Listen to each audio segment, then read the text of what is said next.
Good morning friends. आज हम BEd special का हमारा एक नया टॉपिक स्टार्ट करने जा रहे हैं।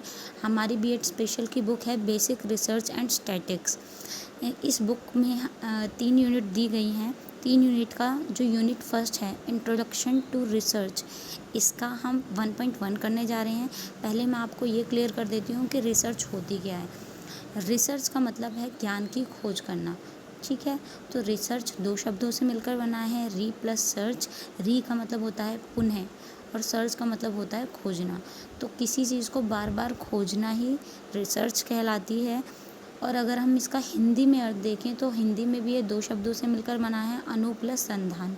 अनु का मतलब होता है अनुकरण करना या पीछे लगना किसी चीज़ के, और संधान का मतलब होता है पूर्ण एकाग्रता से अन्वेषण करना या फिर परिश्रम करना, उसको हम रिसर्च कहते हैं। ठीक है, आज हम जानेंगे कि रिसर्च होता क्या है और रिसर्च का जो साइंटिफिक मेथड है वो क्या है। तो मैंने आपको बताया कि रिसर्च क्या होता है। हम अगले आने वाले टॉपिक में इसकी परिभाषा, इसका पूरा कॉन्सेप्ट क्लियर करेंगे, क्योंकि हमारी 1.2 यही है, रिसर्च कॉन्सेप्ट एंड डेफिनेशन। आज हम जानते हैं साइंटिफिक मेथड के बारे में कि रिसर्च जो है उसका साइंटिफिक मेथड क्या है। जो रिसर्च का साइंटिफिक मेथड है वो एक बात क्लियर करता है कि वैज्ञानिक अनुसंधान प्रकृति के विभिन्न विषयों या घटनाओं के विवरण स्पष्टीकरण करना और उन्हें समझना है। मतलब हमारा जो वैज्ञानिक अनुसंधान है वो क्या है, प्रकृति की विभिन्न घटनाओं का विवरण और स्पष्टीकरण के साथ ज्ञान की खोज करना और समझना है उन्हें। चलिए अब हम अपनी इस कंटेंट से पढ़ के समझाने की कोशिश करते हैं कि वैज्ञानिक विधि क्या होती है।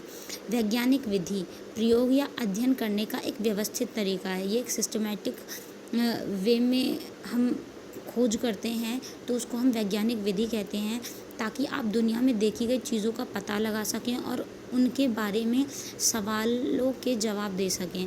हम कुछ भी चीज़ देखते हैं तो मैंने बताया ना अभी, जो वैज्ञानिक अनुसंधान है या वैज्ञानिक विधि है, ये क्या है, कोई भी घटना हमने देखी उसका विवरण स्पष्टीकरण और उसे समझना है, उसी को हम वैज्ञानिक विधि कहते हैं। तो इसमें भी यही बताया है कि हम कोई भी चीज़ देखते हैं उसके बारे में हमारे अंदर सवाल उठते हैं, उन सवालों के जवाब दे सकें तो हम उसका एक सिस्टमैटिक वे में अध्ययन करके उसकी खोज करेंगे और उसी को हम क्या बोलेंगे, वैज्ञानिक विधि बोलेंगे।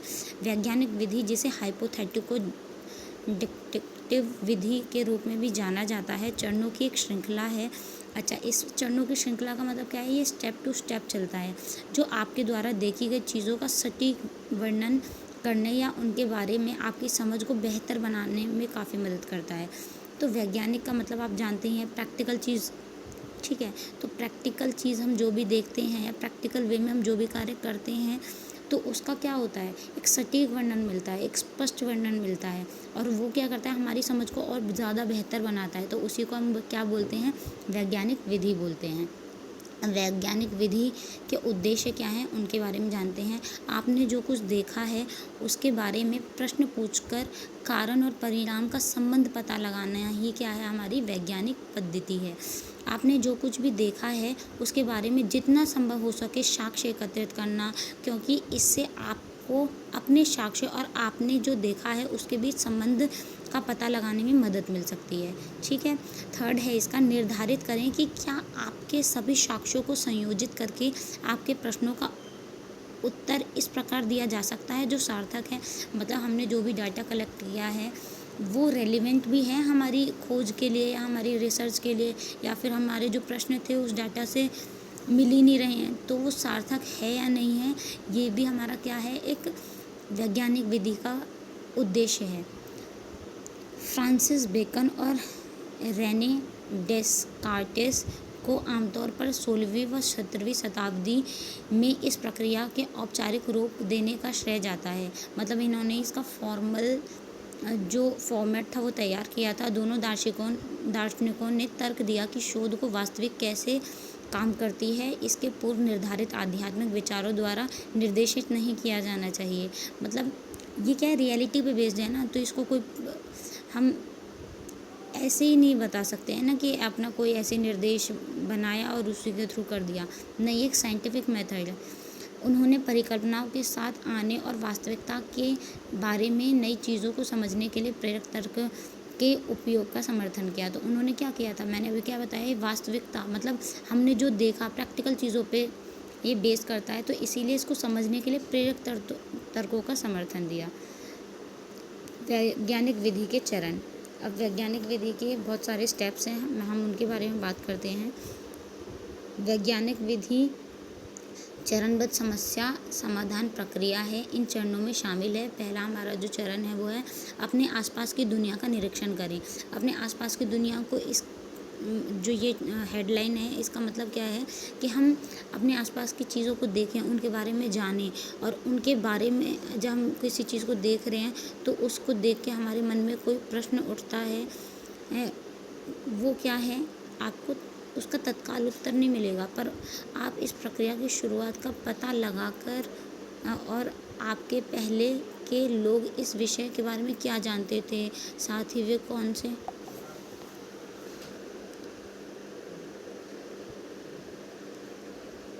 उनके मन में कौन से सवाल आए। आपने अकादमिक पत्रिका मतलब हम बुक्स पढ़ेंगे इनके बारे में, और हम कोई और लेख है वो देखेंगे। तो ये क्या है, हमारा पहला चरण है। अब हम दूसरे चरण के बारे में आते हैं। अब प्रश्न पूछेंगे अपने आप से कि हमने जो देखा वो क्या था, हमने उसमें क्या क्या चीज़ें देखी, उसके बारे में प्रश्न आपको पता लगाने में मदद करता है कि समस्या क्या है। हम किसी भी चीज़ को देखते हैं, हमने प्रॉब्लम को देखा, हमने खुद से क्वेश्चन किया, तो हमें पता चलेगा कि रियलिटी में प्रॉब्लम थी क्या। ठीक है, तो प्रश्न पूछने के अंतर्गत यही चीज़ें आती हैं। दिलचस्प और विशिष्ट आपका प्रश्न होना चाहिए, तभी हम उत्तर ढूंढने के लिए क्या होंगे, बहुत ज़्यादा जागरूक होंगे। ठीक है, आपके प्रश्न का एक भाग जिसे चर कहा जाता है होना चाहिए, जिसे आप, चर का मतलब होता है वेरिएबल, अपने प्रयोग में बदल सकते हैं, और दूसरा चर जिसे आप माप सकते हैं। पहला हम जो हाइपोथेसिस लगाएंगे वो क्या होना चाहिए, उसमें हम प्रयोग करके बदल सकते हैं, और दूसरा हम माप सकते हैं जिसे। ठीक है, आपका लक्ष्य ऐसा होना चाहिए जिसमें निष्पक्ष या फिर निष्पक्ष प्रशिक्षण हो सके।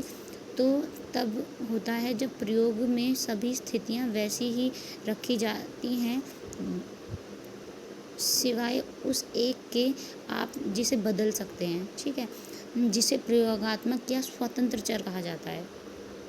अब नेक्स्ट पढ़ेंगे परिकल्पनाएं बनाएं और उसके आधार पर भविष्यवाणी करें। परिकल्पना मतलब है हम हाइपोथेसिस लगाएंगे कि इसके क्या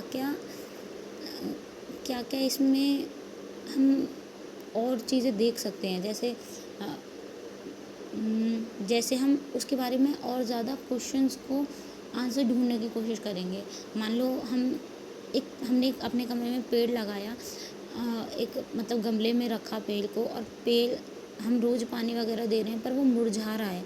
ठीक है, तो वो मुरझा रहा है, हमने जो उसको देखा, हमने ऑब्ज़र्व किया। पहला जो हमारा स्टेप है वो क्या है, अवलोकन या ऑब्जर्वेशन ही था। फिर सेकंड स्टेप में हमने क्या किया, प्रश्न पूछा कि ये क्यों मुरझा रहा है, तो ये हमारा सेकंड स्टेप है। अब थर्ड स्टेप है कि हम हाइपोथेसिस लगाएं कि क्या पता इसको सनलाइट ना मिल रही हो इसीलिए मुरझा रहा है, क्या पता मैं ज़्यादा पानी तो नहीं दे रही क्या इसीलिए मुरझा रहा है। तो ये हमारी क्या है, हाइपोथेसिस हैं। जो हाइपोथेसिस होती हैं वो क्या होती हैं, जो प्रॉब्लम होती है उसको या तो उस प्रॉब्लम का मूल्यांकन करने के लिए बहुत ज़रूरी होती हैं। ठीक है, तो एक परिकल्पना आपके प्रश्न में दो या दो से अधिक चरों के बीच संबंधों के बारे में शिक्षित अनुमान है। एक अच्छी परिकल्पना आपको यह अनुमान लगाने में मदद करती है कि जब आप इसे प्रयोग में परखेंगे तो क्या होगा। एक अच्छी परिकल्पना की एक और महत्वपूर्ण विशेषता यह है कि यदि परिकल्पना गलत है तो आपको यह दिखाने में सक्षम होना चाहिए कि यह गलत है। इसे मिथ्याकरण कहा जाता है, या मतलब खंडन कर दिया जाता है उसका। यदि आपका प्रयोग दिखाता है कि भविष्यवाणी सच है तो आपकी परिकल्पना आपके डेटा को समर्थित करती है। हम भविष्यवाणी तो करते हैं कि क्या पता हम इसको सनलाइट दे दें तो ये सही हो जाए। ठीक है, और अब क्या पता ये सनलाइट से और मुरझा जाए। तो इसमें दो सिचुएशन आती हैं, या तो वो चीज़ हो सकती है और या चीज़ वो नहीं हो सकती है। अब नेक्स्ट हमारा प्रयोग करके या अधिक अवलोकन करके अपनी पूर्वानुमान का परीक्षण करें। अब हमने जो वो गमला रखा था उसको सनलाइट में रख दें, वही हमारा परीक्षण करना या प्रयोग करना। आप अपने पूर्वानुमान का परीक्षण किस तरह से करते हैं, इस बात पर निर्भर करता है कि क्या आप अध्ययन कर रहे हैं। सबसे अच्छा समर्थन एक प्रयोग से मिलता है, लेकिन कुछ मामलों में प्रयोग में चर को बदलना बहुत कठिन या असंभव हो जाता है। कभी-कभी आपको वर्णनात्मक शोध करने की आवश्यकता हो सकती है, जहां आप प्रयोग करने के बजाय अधिक अवलोकन एकत्र करते हैं। आप अपने प्रयोगों या अध्ययनों के बारे में सावधानीपूर्वक नोट्स और माप एकत्र करते हैं। आप उन्हें उसी प्रकार से रुचि रखने वाले अन्य लोगों के साथ साझा कर सकते हैं। आदर्श रूप से आप अपने प्रयोग को कुछ और बार दोहराएंगे, क्योंकि संयोग से परिणाम प्राप्त करना संभव है, लेकिन संयोग से एक से अधिक बार एक ही परिणाम प्राप्त करना कम संभव है।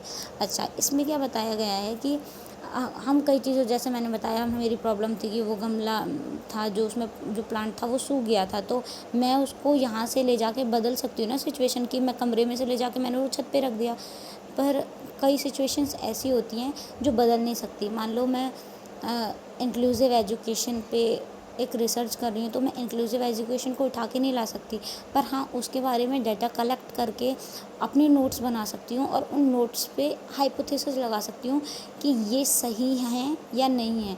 मैं भविष्यवाणी कर सकती हूँ कि इन चीज़ों से ये ऐसा होगा। ठीक है, तो यही बताया गया है।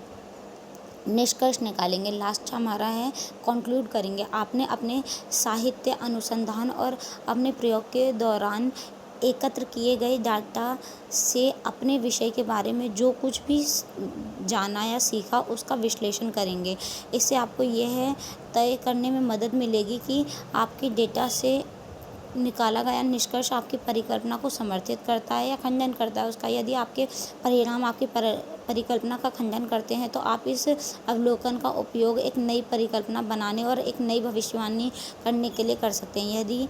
यही कारण है कि वैज्ञानिक अनुसंधान जारी है और वैज्ञानिक ज्ञान हर समय बदल रहा है। वैज्ञानिकों के लिए ऐसे परिणाम प्राप्त करना बहुत आम है जो उनकी परिकल्पनाओं का समर्थन नहीं करते हैं। वास्तव में आप कभी-कभी दुनिया के बारे में अधिक सीखते हैं जब प्रयोग आपकी परिकल्पनाओं का समर्थन नहीं करते हैं, क्योंकि यह आपको और अधिक प्रश्न पूछने के लिए प्रेरित करता है और इस बार आप पहले से ही जानते हैं कि एक संभावित स्पष्टीकरण संभवतः गलत है।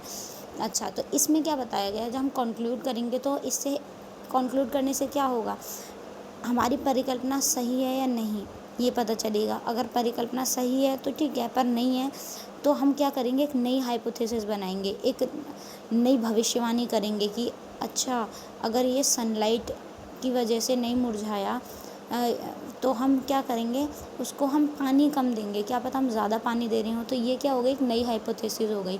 फिर हम उससे भविष्यवाणी करेंगे कि हाँ कम पानी दूंगी तो ये ठीक हो जाएगा। ठीक है, तो ये एक नई परिकल्पना हो गई। और जब हम हमारी जो रिसर्च है उसका जब खंडन हो जाता है या फिर वो नहीं सफल नहीं हो पाता, तो हम उससे और ज़्यादा सीखते हैं, क्योंकि हम फिर खुद से और ज़्यादा प्रश्न पूछेंगे कि ये क्यों नहीं हो पाया, क्या वजह थी इसके नहीं हो पाने की।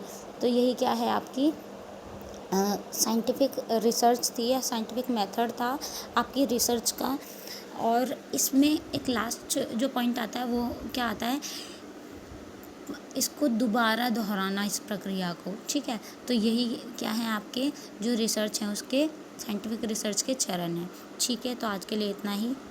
अब हम आगे 1.2 रिसर्च कॉन्सेप्ट एंड डेफिनेशन पढ़ेंगे। अगर आपको ये वीडियो अच्छी लगी हो तो प्लीज़ लाइक करें और कमेंट करके बताएं कि आपको अच्छा लगा या नहीं लगा, और मेरी कमियों को भी बताएं ताकि मैं और अच्छी तरह से आपको पढ़ाने के लिए नई वीडियोस बना सकूं। Thank you.